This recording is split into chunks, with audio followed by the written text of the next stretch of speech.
Thanks, Len. Um, Hi, everyone. I'm Saudamini. I'm a final year student at the University of Edinburgh. And I'm going to be presenting some part of my PhD thesis that deals with sex differences in parasite infection in wild populations. So sexual dimorphism is quite common in the animal world, and it extends to several aspects of parasite infection as well. Sorry, I'm stuck here. Yeah. So in general, there's an understanding that there's a male bias in parasite infection. So here is data from 2002.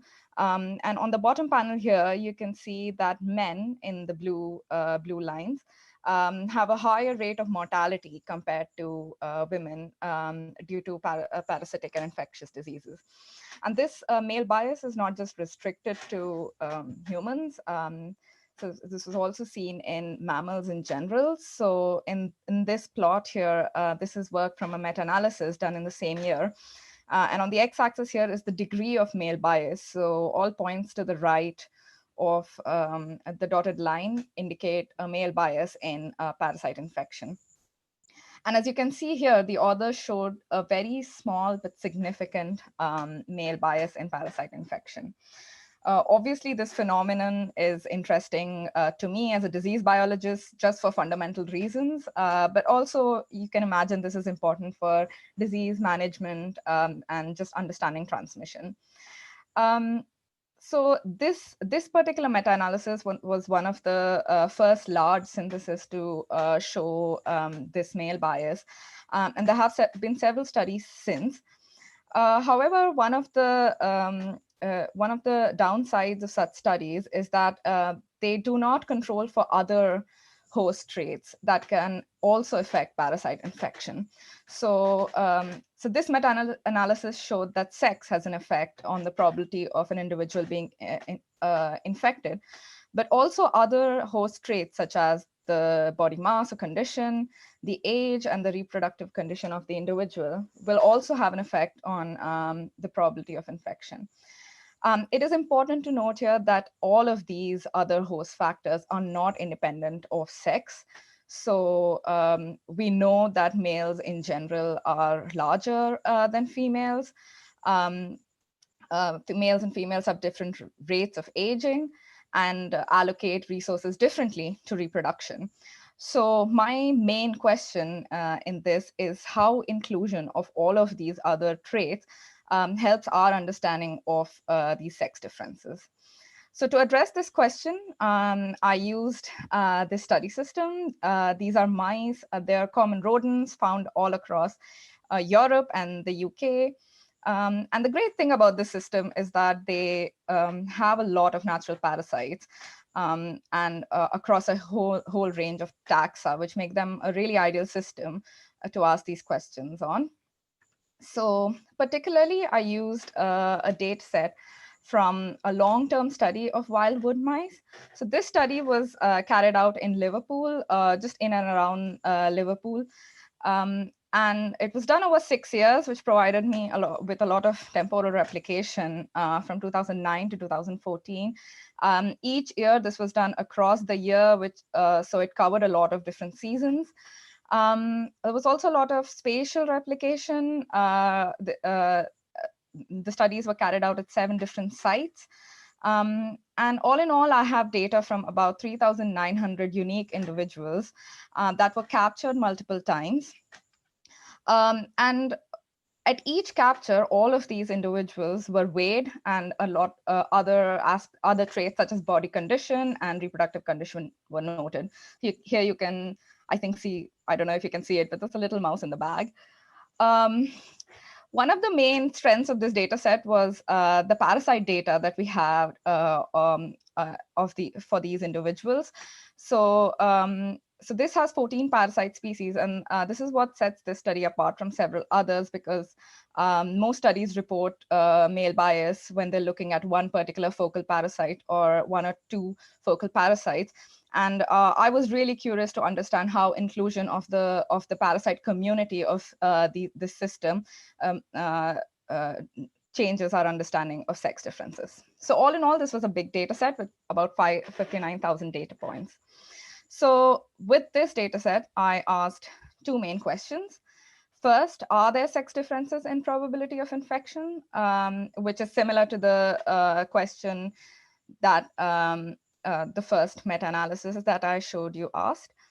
And secondly was my main question, do host body weight and reproductive condition affect the probability of infection, and does this happen in a sex-specific manner?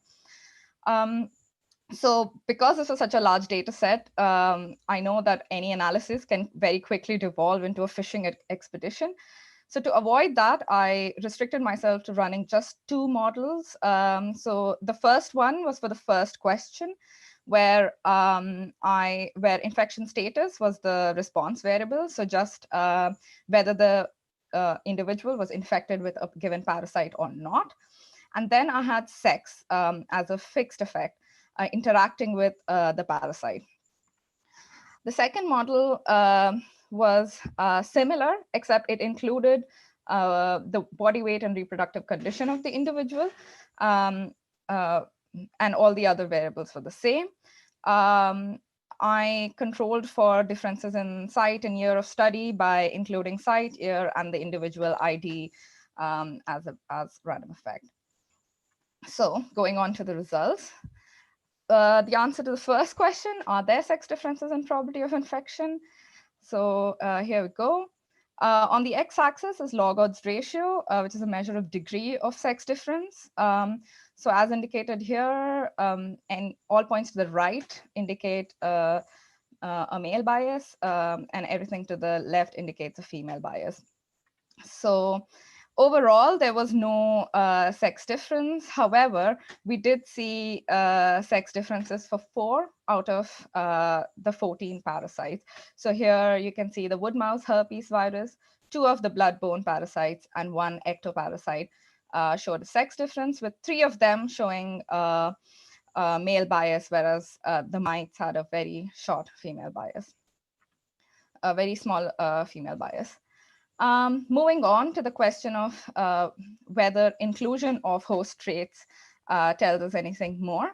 So firstly, body weight had a positive effect on probability of infection. So here on the x-axis, we have the body weight. The y-axis is the probability of infection. And as you can largely see, the larger individuals were more likely to be infected by the parasites. However, my question was if this effect is sex-specific. So here we have a similar plots. So anything to the top of the dotted line is male biased, whereas anything to the bottom is female biased. And as you can see, there's no pattern in most of the parasites except the wood mouse herpes virus. You see that that as body weight increases, the degree of male bias increases as body weight of individuals increase. So body weight did affect probability of infection in a sex-specific manner, just for one parasite. And I also saw this for reproductive condition. So this plot is similar to the ones that you have seen before. All the triangular icons with the dotted line indicate reproductively active individuals, and the others with the solid line indicate reproductively inactive individuals. So just as a first glance, if you ignore the gut parasites over here, you see that in general, reproductively active individuals are more likely to show a male bias.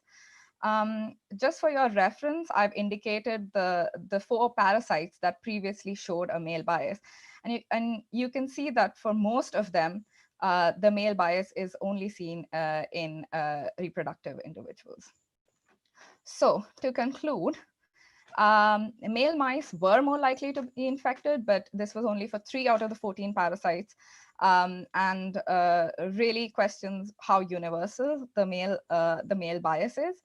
But more importantly, I think the reproductive context was really important to see these sex differences, and that it's very possible that reproduction drives these sex differences. My next steps, I would really love to go full circle and be able to do a meta-analysis that'll take up some of these issues, and especially to understand why certain parasites are more likely to show sex bias than others. And hopefully I'll do it while I'm looking for a job next year after my PhD. So just acknowledging all my lab mates, and thank you for listening.